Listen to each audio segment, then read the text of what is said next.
Did you know that in the UK over 500 murders a year remain unsolved?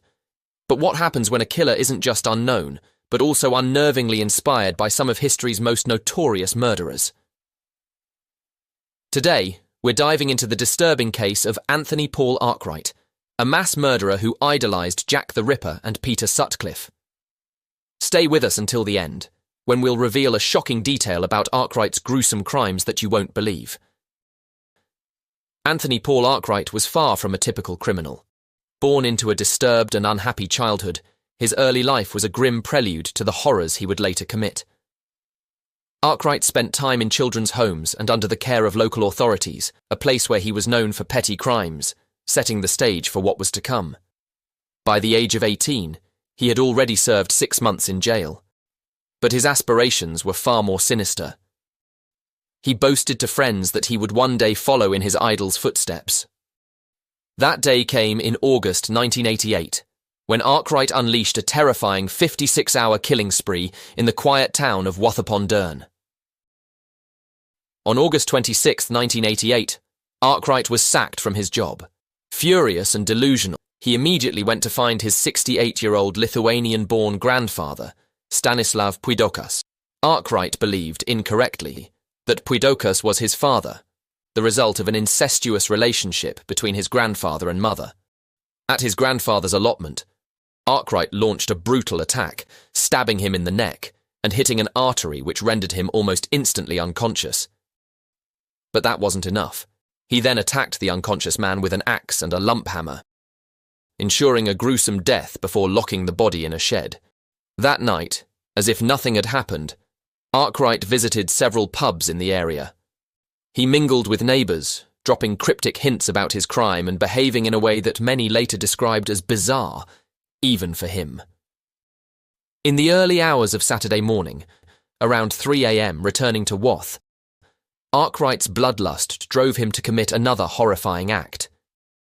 This time, his target was 45-year-old Raymond Ford, a former teacher and his neighbour.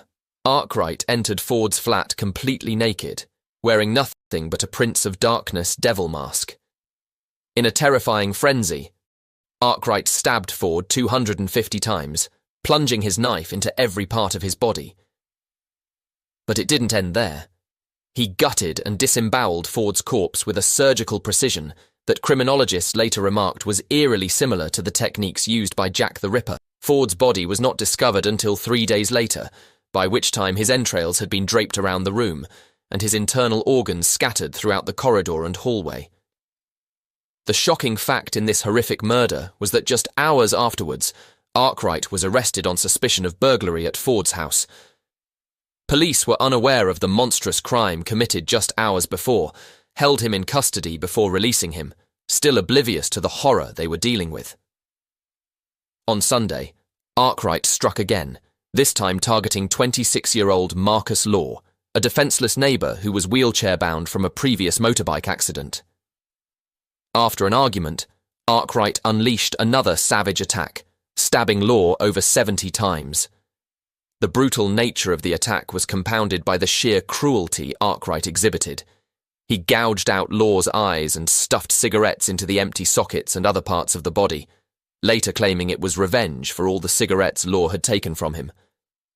After a weekend of frenzied killing, the truth began to unravel on Monday when Marcus Law's mother made a routine visit to see her son. She made the gruesome discovery that will forever haunt her and immediately alerted the police. The police were quick to connect the dots and realised that Arkwright was the prime suspect in these horrific murders. Within hours, Arkwright was arrested and charged with murder. Anthony Arkwright was tried at Sheffield Crown Court in 1989, where he was convicted and sentenced to life imprisonment, with a recommended minimum term of 25 years. And the shocking fact I mentioned at the start, in 1990, the Home Secretary reviewed Arkwright's case and imposed a whole life sentence, ensuring that he would never be released from prison. Arkwright was only 21 years old at the time of his murderous spree. He didn't achieve the notoriety he craved, but he did earn the title of the youngest person in the UK to receive a whole life sentence, a punishment usually reserved for the most heinous criminals. This made Arkwright one of the youngest individuals in the UK to receive a whole-life tariff, a title that, despite his lack of notoriety, he now holds. He appealed this sentence in 2014, but it was rejected by 3 High Court judges who ruled the government's whole-life tariff was completely lawful.